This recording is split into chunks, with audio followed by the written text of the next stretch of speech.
And this one is a cooperative dice rolling game where players are going to be fighting against all sorts of different titans.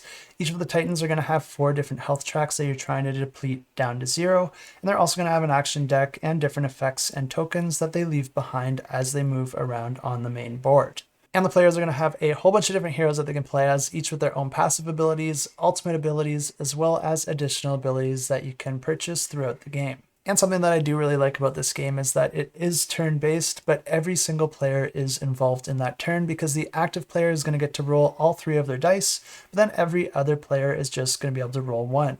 Players are going to be assigning these dice to their own individual sheets in order to determine the actions that they're going to be performing for that turn. And this allows the players to do all sorts of different things like attack, move, heal, or defend themselves, or gain additional energy, which essentially acts like a resource in the game. Of course, the magnitude of each of these actions is going to be dictated by the value of the die that you rolled, because for each of these 4 different types of actions, you're going to have to decide which die is going to go where, with the higher die values giving you a more powerful version of that action. And of course, players are going to be using these actions to move around on that main board and attack the Titan. But like I said, the Titan has 4 different health tracks that you're trying to get down to 0. And the way that you determine which health track you are attacking is dependent on which colored space that your character is currently standing on. This means that players will be trying to manipulate the enemy's movement, but then also trying to time their attacks accordingly.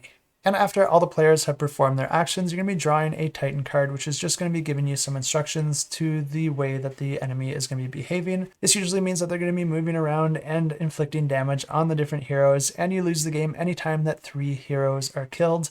But the nice thing here is that anytime that one of your heroes dies, you just choose a new hero from the box, and then you'll continue playing as that hero. But as soon as 3 different heroes are killed, you lose the game. Or the other way that you can lose the game is anytime 3 bases are destroyed by the Titan. And the way that this works is that anytime the Titan moves into a space with a base, it's just instantly destroyed. So you're going to want to try and avoid getting into that scenario.